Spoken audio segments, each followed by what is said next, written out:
Good morning, President Colson, Pastor Brian, Dean Johnson-Ross, Dean Kittle, Student Body President Moore, members of the faculty and staff, and most importantly, a big welcome to the members of the Wartburg College class of 2025.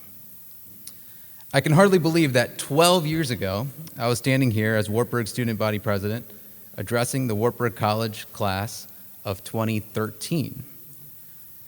You know, I mentioned that to someone the other day, and they asked, well, what'd you say? I answered with, damn, that's a good question.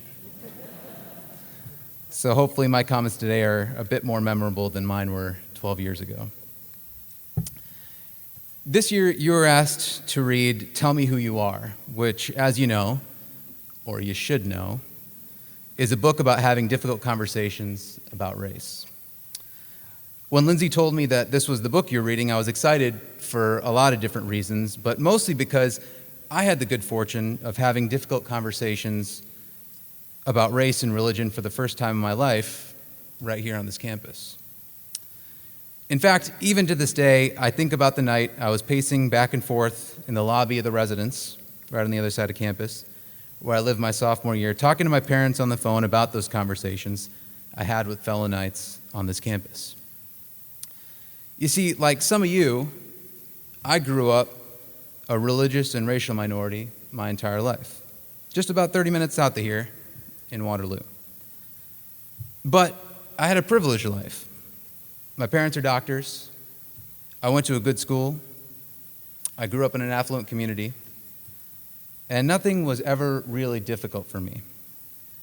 And as many of the people in this room know, including President Colson, Dr. Nelson, Dr. Billett, fitting in at Wartburg wasn't hard for me either, until it was.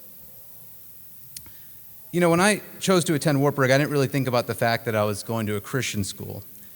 I knew from the moment that I attended Meistersinger Honor Choir and heard the Wartburg Choir that I wanted to be part of that. I started to take my high school tennis career a little more seriously, and I saw an opportunity to continue to play the sport I loved while also obtaining a great education. So Wartburg, to me, was sort of a utopia.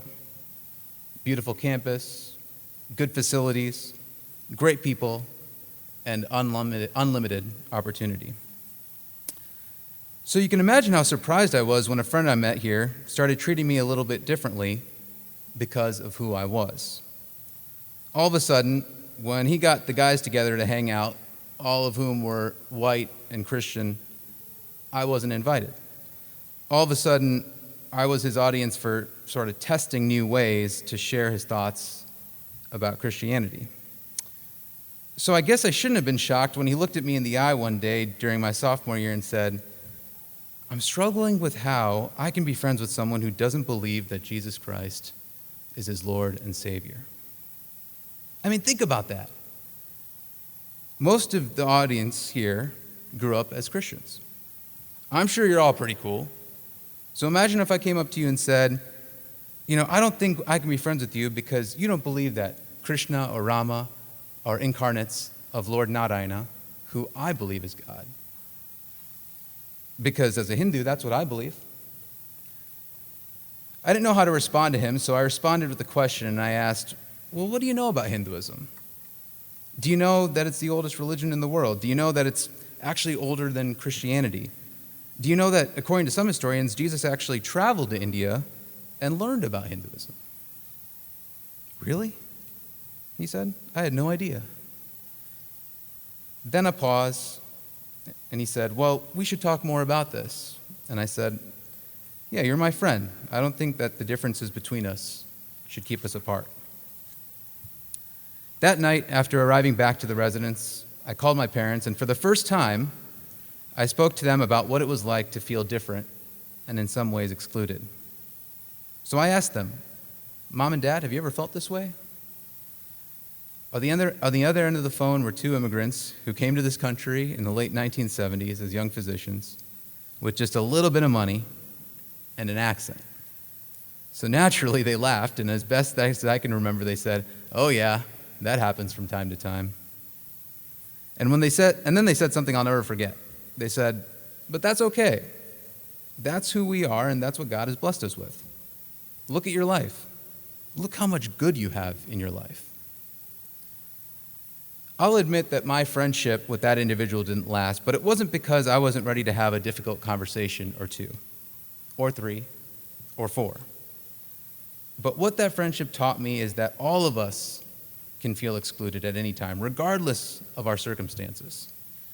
And what that has taught me is to make sure that others always feel included. I'm certainly not perfect. I'm probably not the best at always including others. But ever since that experience, I don't want anyone else to ever feel that way.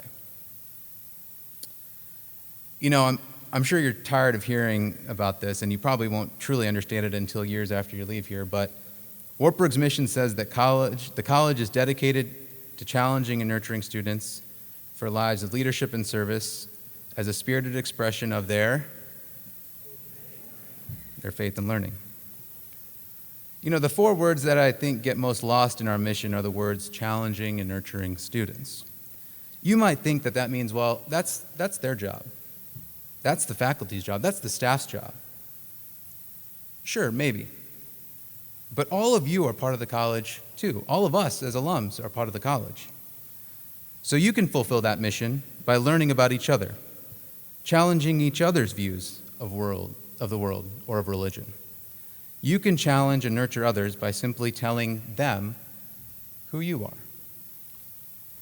So whether you're from Rockwell City, Iowa, or you're from Bangalore, India, whether you're from Appleton, Wisconsin, or from Lagos, Nigeria, whether you're Muslim or Hindu, whether you're black or white, or whether you speak English or Italian, tell them who you are.